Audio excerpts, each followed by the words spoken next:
Hey everyone, welcome back to AFTV. We've got the live show, me and Turkish tonight to discuss the World Cup squad.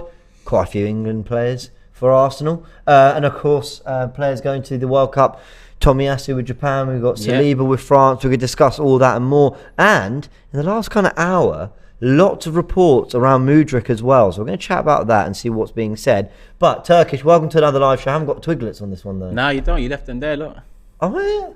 No, all right. No eating on this one. I was way too relaxed yesterday. Considering we just lost. In reflection, are we that? I mean, you brushed it off already. I brushed what off? I brushed it off before the game even started. Why do I bother? I brush the League Cup off every time the season starts. Forget that cup, man. Fair enough. I'd feel differently, but we'll leave it there. Guided Tranquility says no Pokemon chat today, man. Your name is Guided Tranquility, and you seem very frustrated by my Pokemon chat. But that's fair enough. We'll leave the Pokemon chat aside. Unless, of course, any of you others are really excited about Gen 9 coming out in like a week or two, in which case we should make a whole show about that. So you let me know. Pokemon chat for you today? Or Nah, we'll miss that one out. I don't think we've got time for it, unfortunately. WWE or? Oh, why not? Yeah? WWF. That's something. I know you're doing fight content soon, aren't you? Or Yeah, it's the UFC card this weekend. I'm going to go live for it. Yeah. Probably an hour before the main event starts, give my predictions, and then, a watch along through the UFC. A few good fights. Poirier, Chandler, Adesanya. who's Poirier fighting? Chandler. Well, there you go. Just said it. That's how much I know. There's Miko. Oh, the old UFC, yeah. Esparza, Zhang. That's a big fight, and then you have Adesanya, Pereira. That's a big fight. I've seen people talk about that a lot. That being a big one. My housemate's massive on UFC, so no doubt he'll be up through the night watching that. Let's get into it. The World Cup squad. In fact, we might as well get the full World Cup squad up, but. Just very quickly, your reaction to White, Ramsdale, Saka all making it for England? Well, Saka and Ramsdale are, pretty much certies in terms of the squad. I'm happy for Ben White though, because there's been a lot of talk about will he make it, won't he make it? How come I can't believe there was a debate. Part of the last squad, for the friendlies and whatnot, and a couple injuries into the right back position has kind of thrust him into the squad, and I'm happy for him, man. He deserves it. He deserves it. Someone that's gone under the radar for the majority of the season, but anytime we discuss him, or me and any other Arsenal fan or opposition fan, it's nothing but credit to him. Yeah. So I'm glad Southgate's done the right thing and brought him along. He's been pretty much faultless this season. What I mean is, I think you can look at some players who've had unbelievable seasons so far and still pick out a bad moment, whether it be a miss, a little error or whatever. And I look at Ben White and I think, I can't think of him putting a foot wrong. Now, I've 100% jinxed it for the Wolves game, which is just beautiful of me. But you think of that block for Jesse Lingard, we won it up in the Nottingham Forest game, the block against Fulham at home, which we ultimately go on to win. These are small moments that get forgotten because, we beat Fulham at home, we beat Forest 5-0. But there were big moments as well that actually, maybe saved Arsenal a little bit more trouble than they needed. Whilst on the other hand, getting assists for Granit Xhaka at Southampton, whilst being just excellent on the ball as he has been. I'm over the moon for him. I think Ben White is one of, I'm just looking at that list, one of, if not the best defender on that list. Here's who they've got. Trent Alexander-Arnold, Kieran Trippier, Connor Cody, Dyer, Maguire, Stones, White, and then Luke Shaw as the left back. I think Ben White is going in, in the best form of anyone. Maybe Kieran Trippier is one you talk about. I would listen. I know what Trent brings, and don't get twisted. This season he's been exposed defensively more than any other season. But in terms of offensively, if Southgate opens up a bit, then Trent is massive to that opening up. I'm looking at the centre back situation, and I'm saying, let's say John Stones is certified. Who next to him? Cody, Maguire, Eric Dyer. Ben White stands out much more than any of those. I think it's easier for him to get into the centre-back pairing than it might be for him to get at right-back. But either or, I'm happy with. No, I actually completely agree. But my thing is that he's probably going to play a back three. So why not see... Kieran Trippier's been getting forward, doing really well for Newcastle recently. Why not White, Stones, Maguire? Listen, he loves Maguire. And in fairness, the one thing I'll give Southgate a little bit of credit, or at least defend him on, is a lot of people do this whole, Maguire's been crap, why is he picking him? because he's actually been good for England, and not good by the standards we've seen set by Maguire the last couple of years. He's actually legitimately played really well for England at tournaments. So I can see why he's going with him. He'll probably go for a back three as he always does. Ben White is the right centre back in England. He just is. Like, but anytime, like, just to question that, you are right generally. Yeah. But anytime England come up against opposition where it's tough, they tend to fall over. But I think that's more the way he sets England up and how negative they can be and the lack of numbers in midfield. I don't think Maguire's necessarily let them down in that sense. No, but I think Ben White would add to opening up, like I mentioned with Trent. Yeah. If they open up a bit, if they're more confident playing at the back, I think Ben White suits it more. So yeah. You are right, Maguire for England has been different to Maguire for United, but again, it comes down to how Southgate sets up. It kind of favours him, especially against the nations that England should be beating regardless of setup. It's just that when it comes to the Belgiums, the Croatias, the Italys, there's something wrong there. Well, there's a little bit of a myth that I've tried to address before on Talking Tactics, for example, in Matisse, that a back three is negative. You know, I think it is if you've got, you know, the quality in your midfield and attack, and you should be, you know, getting the numbers in there.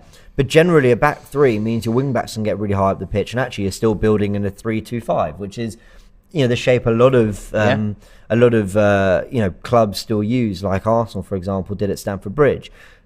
But Ben White, I just think in a back three, his ability to step into midfield, his ability to cover a right back if Trent wants to get really high up the pitch, I think he's perfect. I mean, I think he's absolutely perfect. And if he doesn't get significant game time, the only reason I could see him not is because he really likes Kyle Walker, who is a kind of he's a fullback makeshift who slots into that role and has done it really well. But I think Ben White, on current form, the way he's more naturally a centre-back, the way he can more naturally play in midfield, I think Ben White is the obvious choice for that position. So do I. I think he needs to play. But I'm not one that cares too much about these players playing. Like I've mentioned it before, you know, more often than not, English players come out of tournaments regardless of last 16 exit or a final defeat to Italy with criticism, negative headlines, maybe their morale gets hit a little bit. That goes for every tournament in the past 20 years, in my opinion. So I'm not too fussed if they do play, but I know they'd love to play because playing for your country is a proud moment. So for that reason, I'd like to see them. You know, last summer when the tournament started, the Euros, a lot of people knew Saka wouldn't start the tournament as first team, but by the end of it, he damn sure was first team. By the end of the year, he was the English Men's Player of the Year. Hopefully a similar story for Ben White as well. Yeah, I agree. We'll touch on the rest in terms of midfield. Bellingham, Gallagher, Henderson, Mount, Phillips, Rice. I'll be honest, and I've been a critic of Gareth Southgate, but I don't know how many kind of obvious options he had out there. I mean, people are saying James Ward-Prowse, but... Oh, what, Maddison made it as well? Yeah, okay. Maddison made it. Nice. James Maddison made it. Foden, Grealish, Kane, Rashford, Saka, Sterling, and Callum Wilson. Sancho didn't make it. No, Sancho didn't make it. Yeah. Birmingham was surprised. No, I just thought he might just revert to type and bring him along as well, but he's made some big decisions there, Southgate. Yeah. But it's not about picking the players alone, it's about changing his approach to suit the players he's picking now. Yeah, I agree. Because he's got quality players there. It's just the way England's set up is, you know, a back three can be offensive and a back three can be very defensive. And I think he leans more to the defensive side than the offensive side. Yeah, I completely agree. I think he does it more for protection rather than to get the wing backs. I'm not saying Conte's not doing this at Tottenham right now, don't get me wrong, but Conte's three at the back at its best was about allowing Moses and Alonso to get forward and get goals and have a big part to play. 100%. So, listen, you know, I appreciate we've got Arsenal fans from all around the world. Not everyone's going to care about England. But I would be interested what people think of that England squad. Of course, they covered it properly on DR Sports as well. So go have a little look at Matisse's reaction there with Robbie and who else was on it with them? Abby? Abby was on it, yes. So go have a little look at that. But yeah, my general thoughts are I'm not overly offended by that. I mean, I'm not at all really. Some people talk about Tomori. I can't pretend I watched Serie A enough to know whether Tomori should have been playing. I've heard he's been doing good, but well, listen, he's a league winner. Sure. He's a league winner. And Eric Dyer, Connor Cody are not, and Maguire certainly hasn't played enough. Guided Tranquility asks about Ivan Toney. I really, really like Ivan Toney, but you know, for who? I don't think he. Callum Wilson, I rate massively. I would have probably left Rashford. maybe leave Rashford, but I think because he can play across the front three, maybe he saw something there. But but so can Foden, so can Saka. Yeah, well, maybe not. Obviously not striker, but I think Tony would have added something different in a game. You're 1-0 down, 10 minutes to go. You rather chuck on Rashford or chuck on Tony? In all honesty, I'd probably rather chuck on Tony. He's clearly got favourites. I mean, You'll Never Walk Alone 731 says, why is Calvin Phillips in this squad? He's barely kicked a ball for Man City. But again, this guy delivered for them at the Euros. He felt he had something good with Declan Rice, and Southgate's honouring that, I suppose. Yeah. And look, Conor Gallagher's made it as well. Can I have one last rant, actually? Ramsdale's got to be the number one. He won't be. That's why I'm ranting now. I'm not just saying it in the hope of, to see what will happen. But he absolutely should be the England number one. Again, it goes to what Southgate wants. Do you want progressive, offensive-minded football? Then yes, Ramsdale. But if you're a team that's going to set up in an old-school way in terms of football, then there is more an argument that, Pope is the best shot stopper out of the lot and he's joint best defensive record with Arsenal. Not so much Pickford. I know Pickford playing at the back. But Pickford will be number one. Yeah, he will be number one. It's his go-to. It is his go-to. Yeah, Billy says Wilson deserves to be in the squad, but Tony should be in that team. Yeah. I like Tony. I don't know quite how good he's been the last couple of weeks compared to how he started the season, but I know he scored in the League Cup against Gillingham, but obviously they lost that game. Did they? Yeah. He's a different outlet, I think, Tony. I think you can go a bit more direct, but that's not to say Kane and Wilson don't give you that as well in their own way. So there you go. That's the England squad, guys. We're going to have a little look at some of the other squads as well as we react. But in the meantime, let's just see what people are saying. James rings Southgate because Ramsdale should be in as number one. I agree. Guy Tranquility says he's been suspended. I don't know who he's talking about there. Maddison is the best, says Jack Burton. I love James Maddison. I want him at Arsenal desperately. I think he's a top player. I think he could play in midfield with Odegaard as well. And we could have a lot of depth there. No, I've been telling people talking about that. Phillips has played 53 minutes this season, says Nathan. And I think Mudryk bid confirmed. Those are his words, not mine. But let's have a little look at what is being said about Mykhailo, if I pronounce that right, Mykhailo Mudryk. Two sources. I'm going to say it in an Italian accent because it sounds weird when I'm saying it in an English accent, but it'll sound weird when I'm trying to say it in an Italian accent. I'm half Italian, by the way, people. Calcio mercato. I can't roll my R's, in Italian. Yeah, you need that. Yeah, you do need that. I can't roll my R's. And you need that from young as well. It's difficult to learn that, but you can learn it, of course. I'm not very good at that. My brother, on the other hand, likes to show off how he can. So this is the report that apparently Arsenal have put in a big bid or are making significant strides in trying to get Mykhailo Mudryk to Arsenal. And then, according to Mirko Di Natale, Arsenal have made an official £52 million bid for Mykhailo Mudryk and are now waiting a response from Shakhtar Donetsk. Before the comment section is spammed with how reliable, tier one source, all that, I honestly don't know. I follow ZRAFC on Twitter, very good transfer, not just transfer, but Arsenal news aggregator, and it's come up through there. That's how I've sort of managed to pick up on these. But yeah, Mudryk, is a player that is really, really highly regarded and talked about at the moment. I didn't know about him before the summer, but now he's hot on everyone's lips, and I think this is someone that, Arsenal are clearly following. Yeah, I mean, I'm like you. Before the summer, before the first link of interest, apparently, I didn't know anything about him. But this season, I've seen him a few times, not just highlights. I've actually watched games that he's played in, and he looks a very interesting player. He looks very direct, offensive, quality on the ball, good technique. He can finish. He's not selfish either. There's been moments where he's in front of goal and he just, chooses the right option and passes it across just for someone else to tap it in. And all round, I can't lie, I'd want him. Yeah, I'd want him. He looks very interesting. The highlight reel looks very good. Don't get me wrong. I'm not going to sit here and say yes, bring him. I want him. This guy, because I haven't seen enough of him.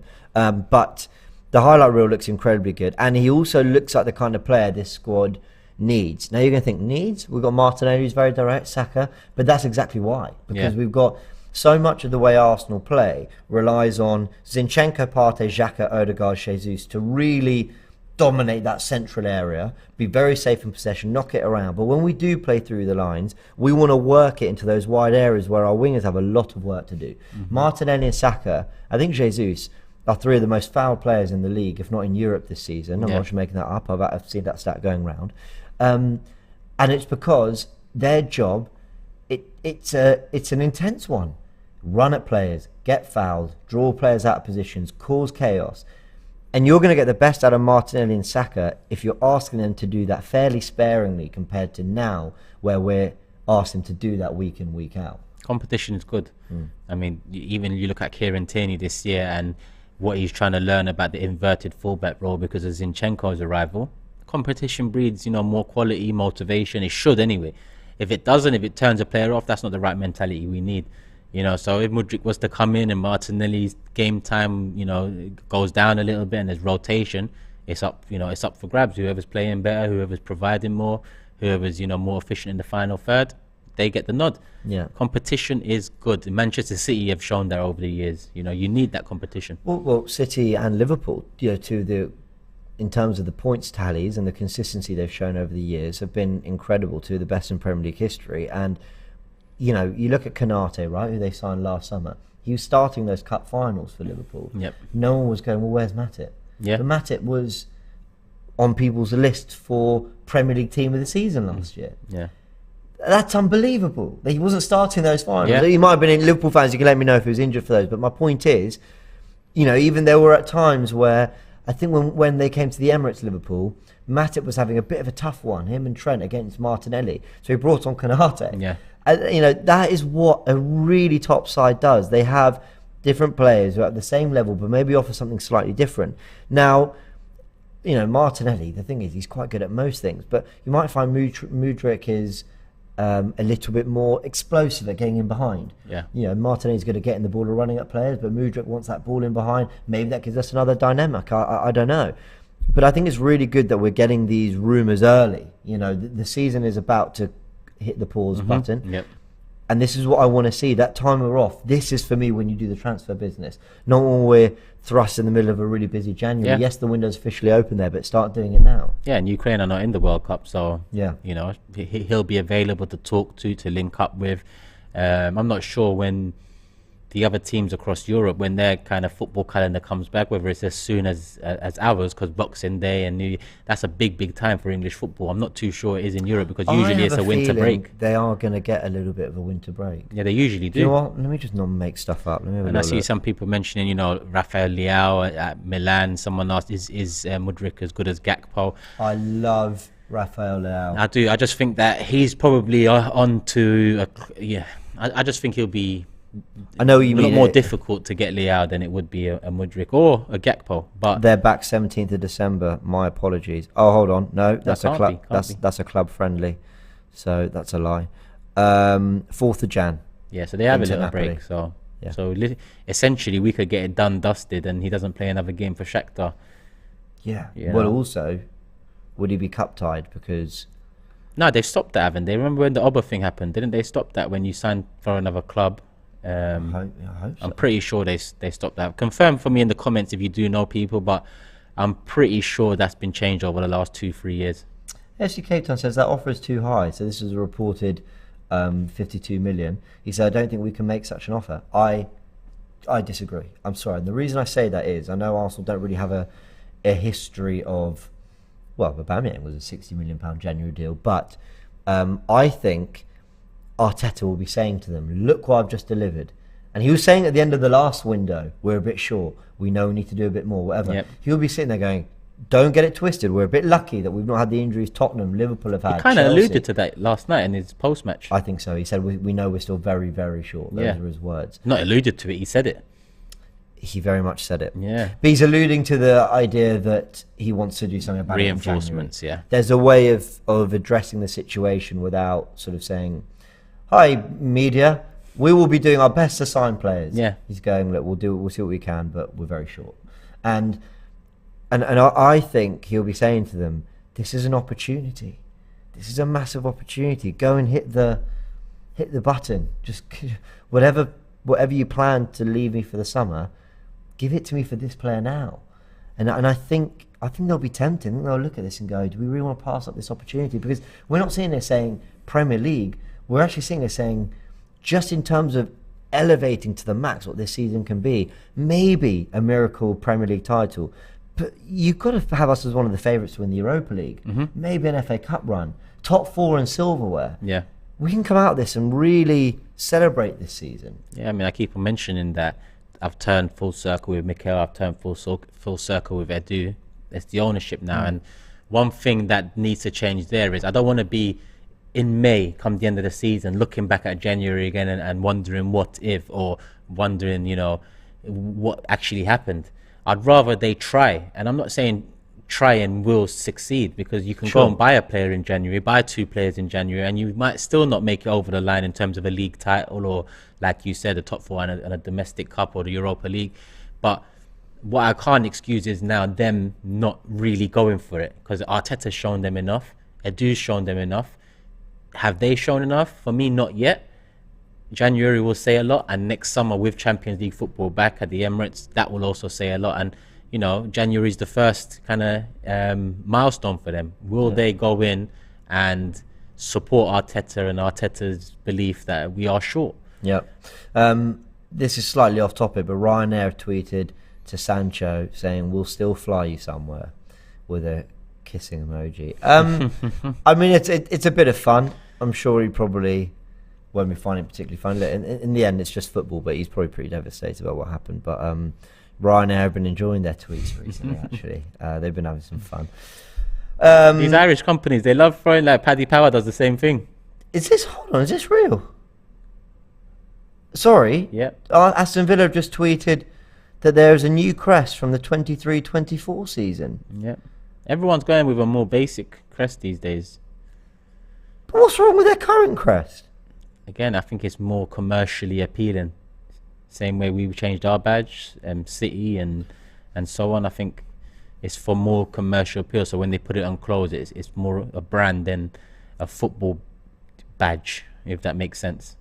Oh no, look away, Turkish. The lion's facing the other way. Why do they do shit like that, though? Why do they do just flip the cannon around? These are flipping the lion around. It's actually, it is. Yeah, it's lit. But why would it just? I don't know what's going on. Sorry, this is so off topic, guys. But do you know why this annoys me a little bit? I have no problem with, you know, every however long wanting to redesign the crest and give a new look to the club and all that. That's fine. Dave Jordan saying it's nicer. To be fair, it is nice. It is nice. It's nice. Yeah. But my thing is, but the old badge is history. Yeah. Well, I don't know how long they've had that crest for. To be fair, but my thing with that crest is it's just another circle with a coloured outline with whatever symbolises your team in the middle and the name going around it. And Stevenage did the same recently. Again, very nice crest. Manchester City's. There's loads of them. Brentford. Yep. Bristol City, I want to say. Loads, and it's the same crest. Cities is round, isn't it? So Cities is round. They went from a shield. Just like type of...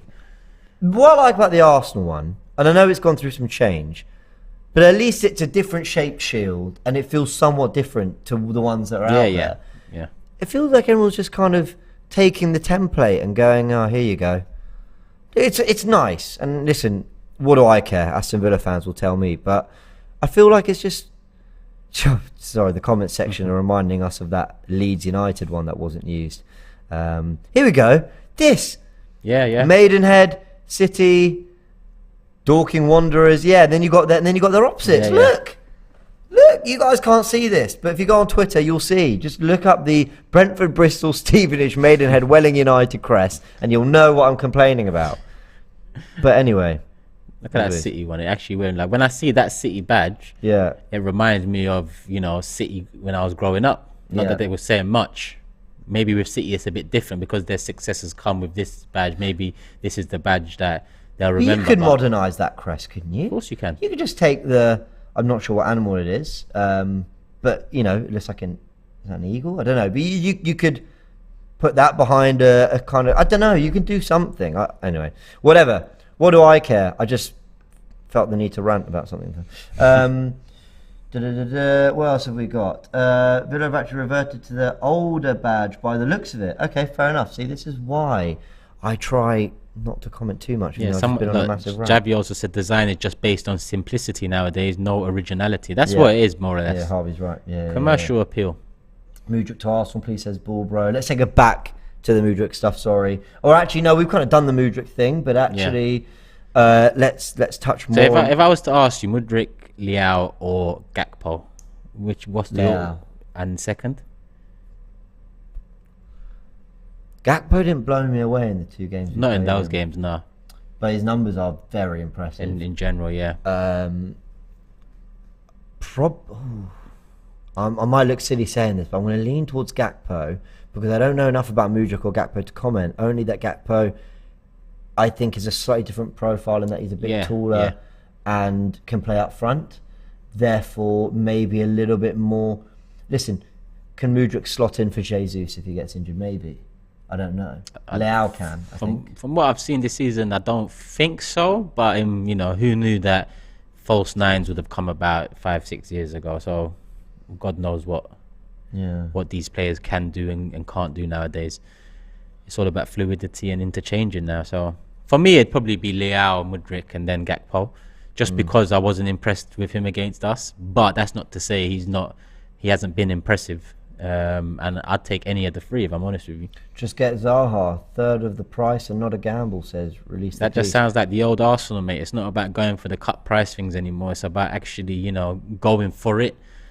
I agree with that, but the one thing I like about Zaha is that he has played many times against big sides as a lone 9 when Palace have done the part the bus job and he's had to, basically be the outlet. It reminds me a lot of how Jesus does that role, but he's also incredibly direct, got goals in him. If Arteta saw Zaha as that bit of Premier League experience, he's not going to get phased by anything, but can also play multiple positions and add quality, and we're going to get 3 years out of him, I'm all right with that. I really am okay with it. More than okay, I'd be happy with that. Do I think there's other players that have another level of potential, perhaps? Maybe. But I think Zaha was one of those players that he could have played for some of the best sides and his level would have gone up with it. I think Zaha guarantees you a more immediate impact. Yeah. So maybe for January, it's probably the easier deal to do. It's probably the cheapest deal to do out of it, and it's probably the one that will give you the most immediate impact. He probably comes in at a good age to supplement Martinelli, considering he's 29, turning 30. And when you think about Leao, Mudryk and Gakpo, they sound more like summer signings than January. So I get it. Listen, at least there's options. There's already 4 names. Well, take out Leao. Another one that Brett's put in here. Trossard. Yeah. So take out Leao. There's 3-4 options there that should be attainable in January. Should be attainable, and we need this signing to be our Luis Diaz. Luis Diaz came in and they kicked on. Liverpool. They kicked on to the point where they not only maintained their fight on all fronts, but they built on it. Even if they weren't playing as well, their charge felt more relentless. They had more options. Suddenly you're going, was it going to be Keita or Henderson? Is it going to be Elliott? Is it going to be Diaz in that front three with Mane and Salah, or maybe Jota comes in, or Firmino? And that's what I want Arsenal to be doing. We just recorded a Predict 11 show, me and Seth. We'll put a different twist on it because ultimately we know what the 11 is probably going to be. I'd like to go into games next season when we go to the Etihad or City come to the Emirates, I want them going, could be Mudryk, could be Zaha. Who knows? It could be, and when Tomiyasu's fit, I want that to be a real. Is it going to be Tomiyasu or Zinchenko? Those kind of things, or Tierney. So I'm someone who's banged that fantasy Premier League over the years, and one of the gripes that me and many of us have that play that is, Pep Guardiola's rotation. Yeah. You don't know who to captain, you don't know who to put in from Manchester City because over the years he might not start them. Yeah. You might not even see him in the squad sometimes, and people just waste points or money to bring in Manchester City players. I get you. That is probably the best way to be, keep people guessing and have a team that whoever you put out there, they give the same effort, same quality, same desire, and produce the same output more often than not. Thank you to Renato on Twitter. Great for all sorts of Arsenal content, transfer content as well, insight into Brazilian players. But he's just uploaded on Twitter, some clips of Mikel Mudryk, and he just looks very You know what I'm. When a player Oof. makes, yeah, you don't want a player that outside of the boot pass. A player makes running at the opposition look easy because he's just too quick and too powerful. Yeah. You don't have to be 6'2", 6'3" to be a really powerful runner, and he looks good left foot delivery there. Left foot, right foot, like he's used both. Yeah, here we go. He's on the ball. Oh, stumbled a bit there. Yeah, he's quality, got that man. explosiveness. He's great. It's like he's graceful on the balls. Yeah. Mudryk is elusive, says guided tranquility. Elusive's a good one. Yeah, that's a good word. Good word. All right, we'll see what happens there. Let's talk a little bit about, what was my next topic? The squad depth and why we are ultimately talking about these players. I thought we'd take some time to reflect on the Europa League games, which we could watch. The Carabao Cup tie we couldn't, but I've seen the goals and where it sort of went wrong a little bit from that sense.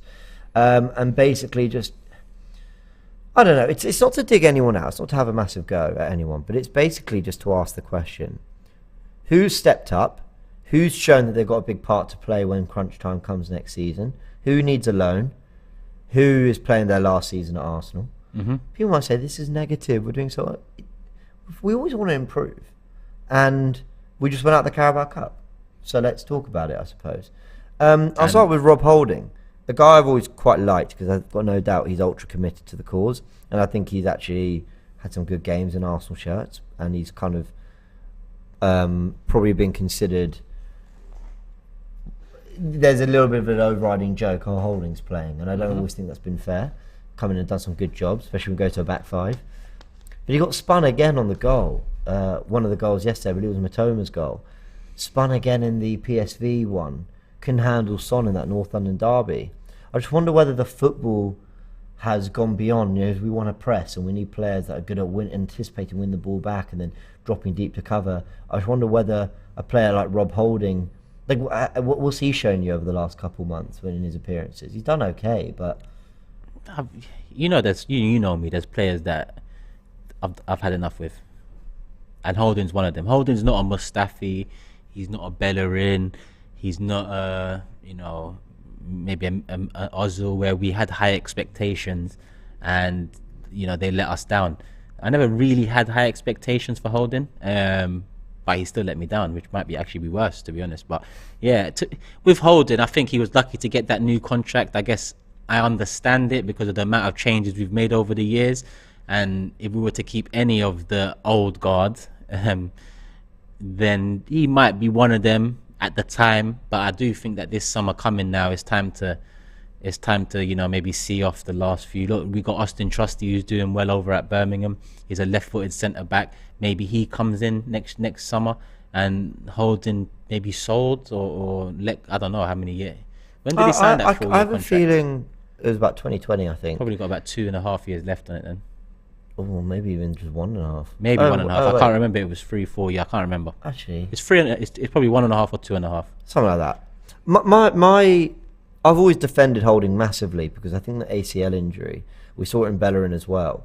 I think it had a massive impact on them, and I think before that injury, Holding was playing brilliantly, and largely never let Arsenal down, and was a player that I was excited for his future. I think the ACL injury has been a problem, but the way I think the team's evolved, I just don't know if he looks quite as comfortable. But also, by no means has he been one of the players I've looked at over the last 2-3 months and gone, you have no part to play in this squad. I look at him and go, okay, there's Saliba and Gabriel are playing on another level right now, and clearly Arteta really loves him for what he does, not just on the pitch but off the pitch, and I respect that, and I think that the documentary showed me that there's more to that than perhaps I give credit for. But yeah, I don't think my mind has really changed much on Holding over the last 2 months. Yeah, I think it speaks volumes that at this stage of his career and how long he's been at the club, the games I see fit for him are the Europa League group stages and the League Cup.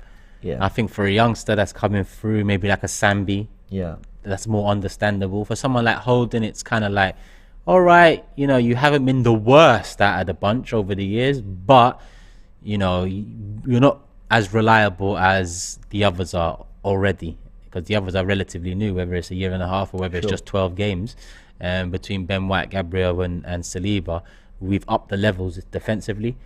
So it's just about maybe upping the level again with the fourth choice centre back. Carl reminding us that Austin Trusty didn't make the USA World Cup squad. No, we know that, but It doesn't mean he's not playing well at Birmingham. Tony's playing well at Brentford, but didn't make it for England. Yeah, I know what you mean. You'd think he should probably have made it, but I mean, I don't know. Again, I'm no expert. I think they had that Fulham defender. I think he made the squad. Anyway.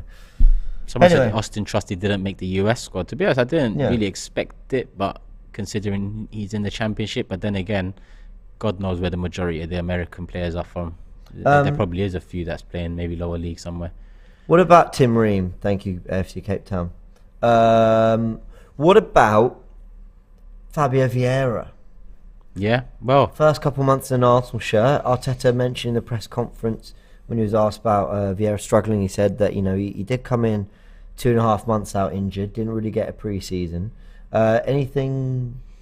No concerns yet. No? Still very early. Even when you look at his career so far, I think he only really again, if there's Portuguese football watchers out there, then stop me if I'm wrong. But I'm sure he only really started getting his chance second half of last season, I think it was. Yeah, when Diaz was sold, no?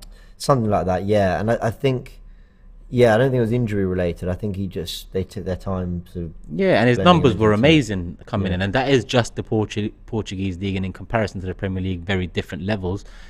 But statistically, I'm intrigued, and what I've seen of him so far, I'm intrigued. But that's not to say that he hasn't been a letdown coming off the bench the last couple of games. I actually didn't watch the highlights of yesterday. I saw what I saw when we done the read along or whatever you want to call it. But listen, it's far too early. With Pepe, I gave Pepe 1.5 years, 2 years before I really started making my decision on him, and that's a £72 million signing that was coming in after Be Excited, and we were meant to turn a corner. So with someone like Vieira, who comes in under the radar, pretty much a backup initially, and he hasn't had much game time previously anyway, I'm going to afford the same time to 1.5 years. Then I might make my assessment come January, December next year, or January 2024. Yeah. To be fair, I've seen enough from Fabio Vieira to say that I'm excited to see more of him, and that I don't think people need to start looking at this as some waste of money or as a player we can't rely on. I think he's a player that, when he's played with largely first teamers around him, I think he's looked a lot better. Much better, yeah. I do think, I'm just bringing up his stats for the season. I think if I'm looking at performances, he did well. I thought coming off the bench against Man United, he did well. I thought in the Brentford game, he did well. I thought at home to Bodo Glimt, away at PSV on the right wing. I think he's done quite well in a lot of those roles. I think he struggled when he played Xhaka's role in midfield alongside Odegaard and Lokonga away at Bodo Glimt. So, we've had real mixed performances, and I'm with you. I think some of the cameos have been quite horrendous the last few weeks. But I think I've seen enough talent there. And when you look, he's got 2 goals and 1 assist in his 14 appearances so far. It's not amazing, but... How many of those are starts? Well, exactly. 7 at best, I think, are starts. 2 goals?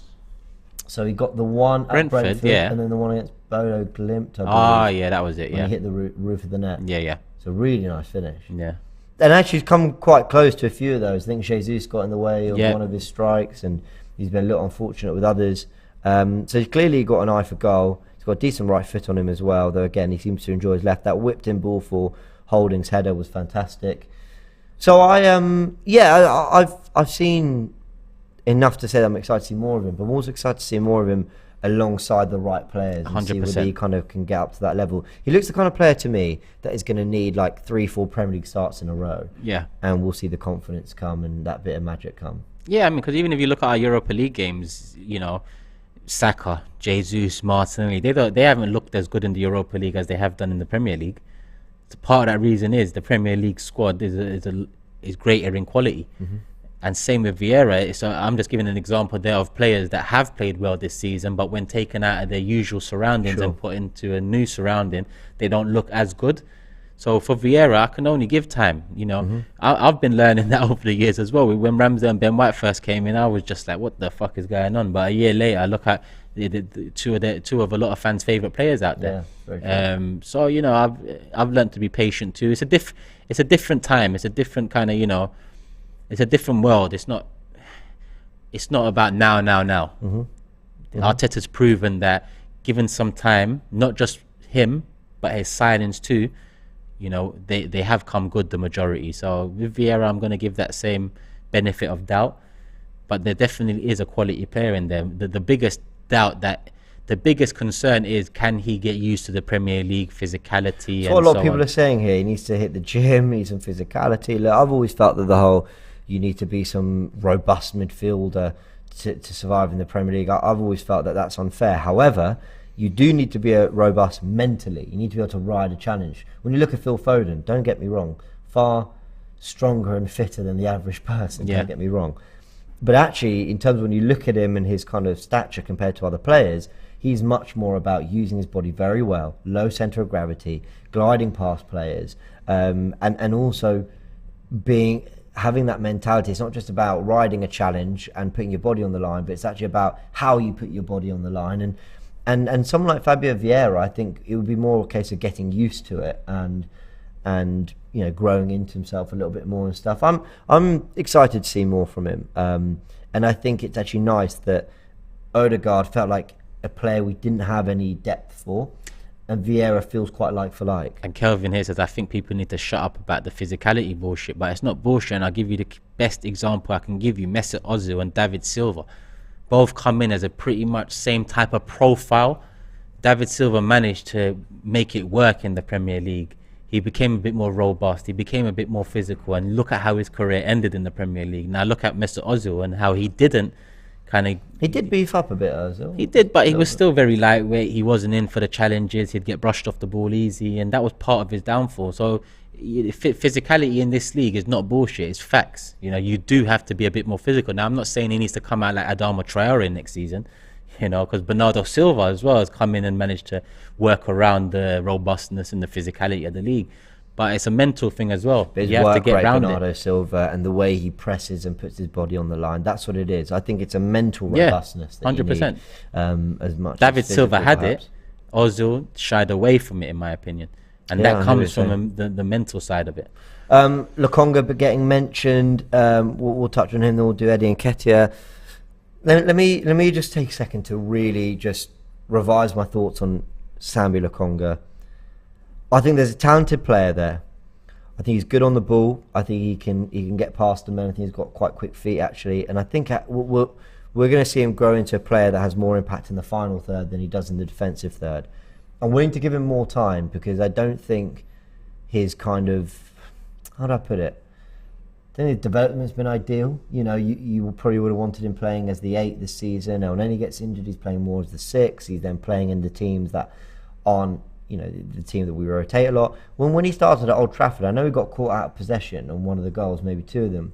But on the ball, I thought he looked really good. I don't think Arsenal skipped a beat with him playing there and the way we passed and controlled that game at Old Trafford for large periods. So I do like Lokonga, but at the same time, I'm not opposed to the idea of a loan or something where he can get regular minutes, he can play himself into form, and he can just experience being a first team. And that's where he was at Anderlecht. He was in the Belgium squad. And I think this is doing a little bit of disservice to actually quite how much football he's played by this age. Just playing him in the odd Europa League game. And I think he'd benefit from more game time. Well, when you asked me about Vieira, I said a year and a half. It's coming up to a year and a half of Lokonga. A lot of doubts in that year and a half. And I just think that I'm leaning more towards we're going to need a better player moving forward than the I'm not there yet. Loan him out. Because what is he, 23? He's 23. That's a bit too old to be loaned out and expected to come back and be a better player, in my honest opinion. I hear what you're saying. Nelson says Lokonga is brilliant. He just needs to not stop himself. I think he's saying he's playing within himself. But then John says Lokonga showed next to nothing. A very ordinary player. Poor recruitment from Arteta and Edu. And he didn't get picked for Belgium, I believe. No, he didn't. Yeah, he didn't. Yeah. I like sell Lokonga. Well, listen, Burnley's there with company in charge, no? Yeah. Well, just send him there. Just let's see. Former manager for 6 months, and then he's back. We've got him for the rest of the season, and I'm pretty sure that if anyone asked if Partey is out or needs to be rested, who would come in, and then it would be the option. Xhaka just doesn't seem to have a need to be rested. He's just a machine, and being out at the League Cup and the Europa League group stages being over, I think his chances are limited. So maybe a Burnley loan in January might bode well, but I'm leaning more towards we need a better player. And look, Tielemans will be available in January. Well, yeah, I didn't want to go into it because they're very loose rumours and I haven't been able to follow up on the source and all that. But they're saying Tielemans maybe for the summer. Oh, forget the rumours. We know he's going to be available in the next 8 months. Right. So the reality is you could probably pick up a Tielemans for 20-25 mil in January. Yeah. Maybe earn a free in the summer. And you might be able to get 15 million plus add-ons for Lokonga, and it's kind of like you've improved on that position and that player without having to spend too much. So people talking about Danilo. Yeah, you've got Tielemans that you've mentioned there. I'd be very interested to see if they do something about the midfield area. I really think they have to. I know Smith Rowe can come back and Elne's just returned, but I do think they need to get some more just to allow someone like Xhaka and Partey a more sensible break, not just playing every single Premier League game because they're the only options, but actually giving them. What do you see Patino as? What Xhaka's doing now. So I can't lie, Lokonga's future at this club, where is it? I forgot about Patino. You know, because I want Patino to come back next season and play the League Cup and play the. He's doing really well, isn't he? Won't be in Europa League, so. Patino's an 8, says Dave Jordan. Patino's doing well at Blackpool as well. You know what? I hadn't even thought of that. That's a really good point. That's a really, really good point. So imagine we add the Tielemans and next season we go in with Xhaka, Tielemans and Patino. That's quite a solid rotation. Say that again. Xhaka, Tielemans, Patino, yeah. One can cover for Partey. Elneny can cover for Partey. I know people want sort of more like-for-like quality. I'd still get in a like Frankie de Jong is the dream. That is the dream. Sorry, someone commented. I love Frankie de Jong. 100%. You could play the way Thiago plays, that left side. I'm going to keep on saying it. If United had a deal agreed for 60, 70 mil and he didn't choose them, then why can't we offer that 60, 70 mil? Maybe not in January, but next summer for sure. Even did PK eventually retire or didn't he retire? I don't know what happened, but he said he's going to retire after a game, and then I see him sent off in the last game. I don't know what's. He was going to retire. That game was going to be his last one for Barcelona. But what do you mean? He's been sent off? Well, I think he had a red card next to his name when I checked the Barcelona score last time out. Even that, I think that might, if it is the case and he's retiring, then that might be forced by the club because of the financial difficulties, because they've just been knocked out the Champions League. They spent money. They was already in difficulty. So maybe him retiring is to help the club. And did he get sent off on his last game for Barcelona? Is it there? Yeah. Okay, it is there, yeah. Pedro Rafinha scored. So they won with 10 men, having went 1-0 down to 10 men. Did they have 9 men and beat Osasuna? Did someone watch this game and can just tell me? Someone told me PK got sent off from the bench, but I don't know. Oh. But I don't know. Who knows? He got sent off as a sub, that's what people are saying. Javi says De Jong said he originally wanted Arsenal and then Barcelona. That's one way to go. Javi says De Jong originally said he wanted Arsenal and then Barcelona. I actually remember that now off the top of my head. Listen, why not 60, 70 mil for a young midfielder like that? Yeah. If it's possible, Arsenal, that is the man. Yeah. That is the man. But, we'll see. You know what? You make such a good point. Barca are in trouble, so we need to take advantage of these things. Even someone mentioned Felix the other day with Atletico, and I just think January won't be. But someone told me that Atletico as well need financially being taken care of. So maybe he is available. I don't know, but there's teams out there with quality players that need money. And we're headed in the right direction. We're headed into Champions League next summer. Can be massive. Imagine we have a summer of De Jong, Felix, and some. Go get De Jong. Just De Jong and Felix would be mad. If we got Mudryk in January, Mudryk, Tielemans, and then De Jong, Felix. So we're not saying we want signing. We're winning Champions League, mate. That's what I'll be on the next wave. To be honest, we're doing that. We're doing that fan who plays Football Manager thing where we're dreaming a little bit, but that would be incredible. But it's not. But 3 years ago, it would have been an inception dream, a dream within a dream within a dream. Today, it's a dream, a realistic dream. Yeah, I agree with that. Because they don't want much for De Jong, 60, 70 mil. Tielemans, Mudryk, Shakhtar, Felix, Atletico, I don't know how much they'd want. So it's a realistic dream now. It's not like 3 years ago or even last summer when I was saying Gnabry and people were like, Gnabry, Europa League. It's not like that anymore. We have to understand that we are coming to a place where if we're in Champions League, if we challenge for a league title this year, then the next step up is going for players you only dream about. Yeah, I hear what you're saying. AFC Cape Town, who I'm going to trust, says that Fabrizio Romano said that no bid has been made for Mudryk by Arsenal, but apparently there is an update from him. I don't think it's a Twitter update. And Dave Jordan said De Jong is on over 300k a week and he won't give that up. Dave, you might be right, but I do know that United definitely offered more than 300k and he turned them down. So money mustn't be the be all and end all for De Jong. Sure. It doesn't mean that I'm saying he would accept less than 300, but what I'm saying is he's not a man that's chasing the money, because he could have easily gone to United. He could have easily just taken more money on more exposure in a league that's more watched, but he didn't. He chose to stay at a club that didn't want him anymore, that actually was trying to force him out. And yes, he's on a 300k a week, but I believe he was owed money by Barca too, so maybe that had a part to play. I think Frankie would leave Barca, but he wants the right club. I think he wants a club that's going to play the football he wants to play. That is, you could say, well, what's better than Ten Hag? But they're very early in that kind of, in this era of Ten Hag Man United, and I think he did want to really give it one last crack under Xavi at Barcelona. And listen, for everything I've said about the club and many others, who doesn't, if you're a midfielder of Frankie de Jong's ilk, who doesn't want to play under Xavi, right, and Barcelona? So I can understand that, but maybe there's an opportunity there. Are there super chats that I've missed? Abdullah says, as a neutral Egyptian, I don't fancy overrated Southgate. I think he was lucky in previous tournaments. This squad is very good and would be favourites under someone else. My money's still on South A team? South America team. South American team, of course. Yeah, sorry. Me being dumb. We've got Don Robbie's Death says, good thing we have versatility. We have a few players that can cover 3 positions and there's no real quality drop-off. It's that damn number 6 and striker role where we're finished. He wants to add quality and depth in those areas too. There's a few more of you guys. Don Robbie's Death there again. Such a great name. Such a great picture as well. Sam Beloan, hope he does better. Get a young, eager, genuine number 6 that has natural aggression. Give me Smith Rowe in that left 8. Hunter says, look at our recruitment without Champions League. Imagine with Champions League. And that is the dream, making Champions League again and having a team that some of the world's best players would be interested in joining. We haven't got the money in comparison to some of the biggest teams in the world. Yes, hands up, that's cool, I understand that.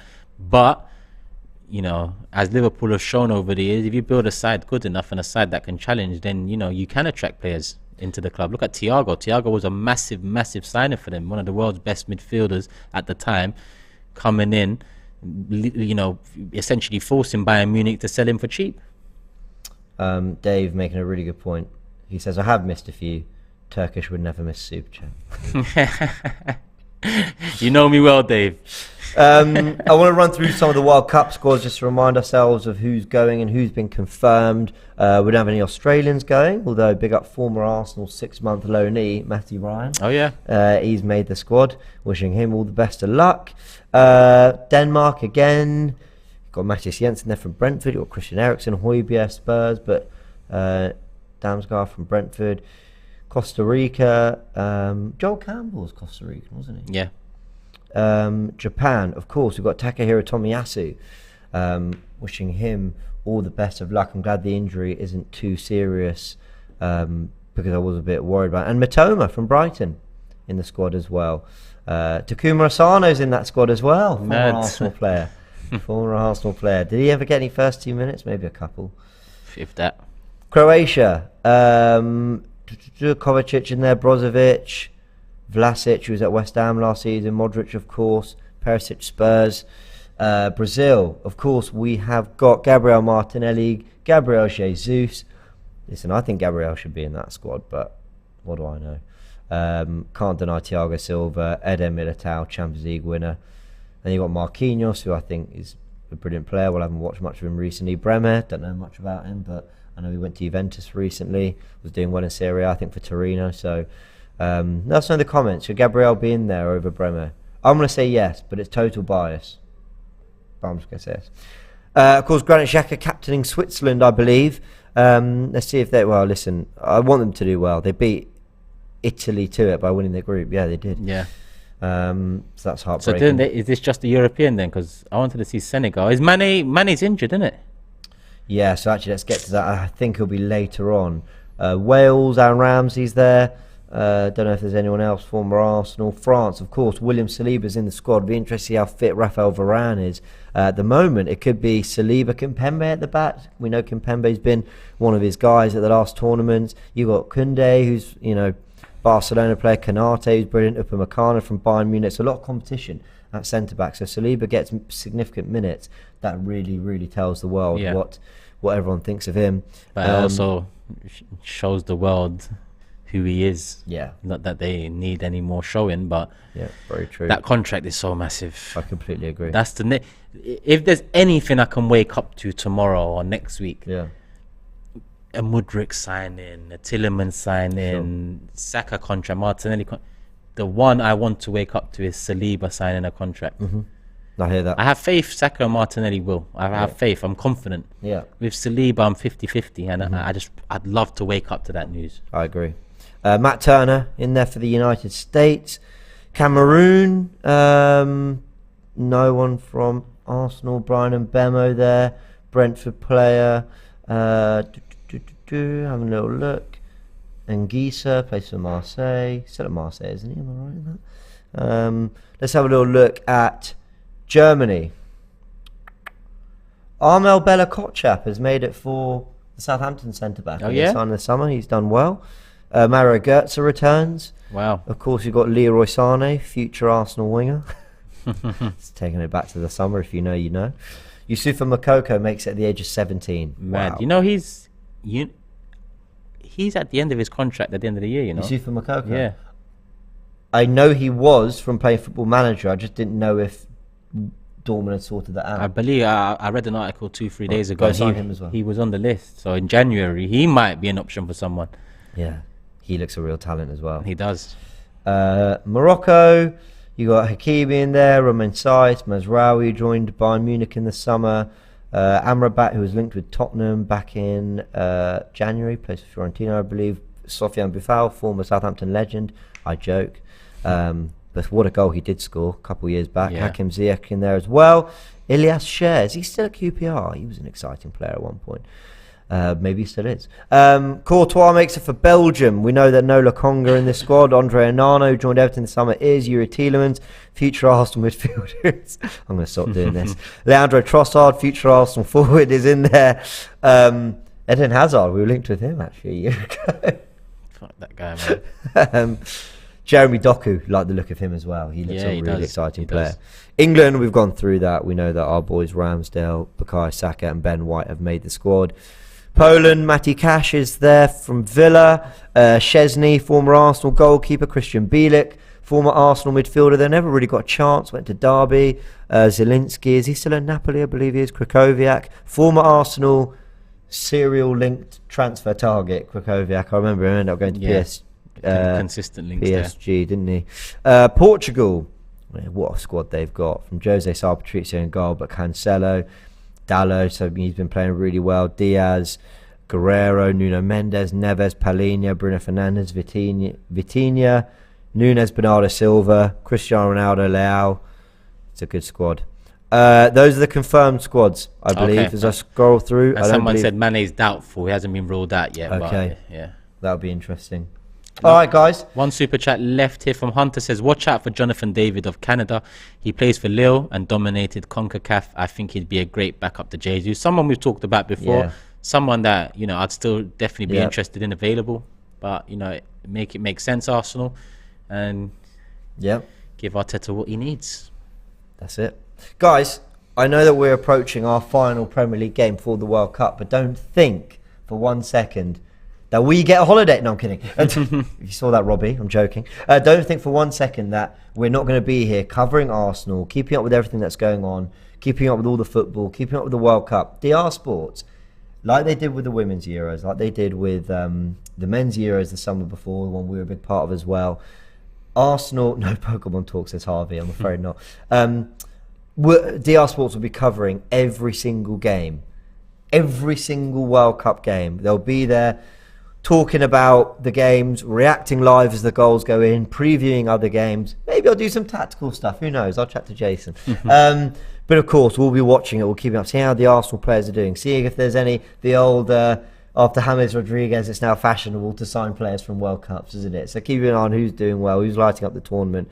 And we're going to just have some fun with it. We're going to be covering any transfer news. This Mudryk stuff is it going to be picking up. We're going to reflect on the first half of the season. I'll give you some breakdowns on players that have made massive difference. So you'll get your tactical insight style show coming as well. I know you'll be running some supporters clubs and stuff happening. So it's going to be incredibly busy. And of course, we have merch, which I've told you about before. But go get your 08 if you want to support Odegaard. There's also the FIFA tournament. There's the FIFA. Please, you take that away. I know you've been working really hard. I did let you guys know, guys and girls out there, on Tuesday that there's a FIFA tournament running, hosted by Gooners versus Cancer, and AFTV are going to be a part of it as well. A few of us are dropping in the knockout rounds to take on the applicants that managed to get through from the group stages. 32 teams. There's a tournament on Xbox. There's a tournament on PlayStation. The websites are gvcxbox.com, gvcplaystation.com. Hit the correct link for the relevant platform that you use to play the game. But you also have to make a $25 donation to Gooners versus Cancer. It all goes towards the charity people. So it's all going towards a good cause. But what Mike is going to do over in the US is collate the donations with the applicants, and then he's going to be contacting them to get it going next week. So make sure you apply through gvcxbox.com or gvcplaystation.com, but go to fifadonate.us to make a $25 donation and link it to the applicant name, and Mike will do the rest in the background. In fact, we've got a message from Mike here. Listen up. Hey, all you Gooners out there. It's Mike from Gooners versus Cancer. Want to say big up to AFTV for partnering with one of Arsenal's fastest growing charity campaigns run by lifelong Gooners, raising money for the Leukemia and Lymphoma Society to help cure blood cancers worldwide and provide support to families suffering from these terrible illnesses. We are introducing the third annual Gooners v Cancer FIFA Champions League on both the Xbox and PlayStation platforms. This year, we're in a special partnership with AFTV Media. It's a competitive and fun tournament open to Gooners around the world, offering the ability to play anywhere from 6 to 12 games against other Gooners around the world. If you get far enough, you even get a guaranteed matchup against one of your favorite AFTV hosts. Maybe it'll even be lead judges, which is essentially like playing Sutton United in a Champions League quarterfinal. So, you could get lucky or use your skill. So who wants to miss that? Here are the details. Step 1, register for the tournament. Go to gvcxbox.com or gvcplaystation.com, depending on your gaming platform. Create an account and register for the tournament. Step 2, go to www.fifadonate.us and make a $25 donation to the Leukemia and Lymphoma Society directly through the website. You can use a credit card, debit card, PayPal. If you're outside the US, your card or payment method will automatically transfer that into your local currency. Step 3, wait for the confirmation email from Gooners versus Cancer that you're in the field of 32 and get ready to compete starting on Monday, 14th of November. Your games could be streamed live on AFTV, and if you get to the semifinals or beyond, there are cash prizes, as well as everybody having the opportunity to win signed shirts and other merch from Arsenal. You know you want to play, you know you want to help, you know you want to kick cancer once and for all. Arsenal might not be in the Champions League this season, but you can be. Sign up for the Gooners versus Cancer Champions League now before registrations close on Saturday. There you go, people. Big up Mike over in the US. Big up Gooners versus Cancer, doing a lot of good work. And you heard it there, Monday, 14th of November, the tournaments start. And I say tournaments plural because there's one for Xbox, there's one for PlayStation. Make sure you apply using the relevant websites. For Xbox, gvcxbox.com. For PlayStation, gvcplaystation.com. And alongside applying through those websites, make sure you go to fifadonate.us and make a $25 donation to Gooners versus Cancer. Like I said, it's all going to a good cause. And like Mike said, you'll be playing the likes of lead judges. I'm going to get involved too, Shords, and a few of us that are not headed over for the World Cup and, a lack of Arsenal content. We're going to bring you FIFA, guys. So make sure you apply and make a donation. And big up Mike, big up Gooners versus Cancer. Love for the love, people. We're going to call it a day there. James? Yep, thanks for joining me, Turkish. And yeah, great thing that you guys are doing as well. I'll make sure to be a part of it as well. But, Yeah, look James forward is to it. definitely a part of it too. So love for the love people. Hit the like button on your way out. That's still roughly 2K in the building. Let's get it up to 1,000 likes and leave your comments in the comment section below. We're out, people. Love. Peace.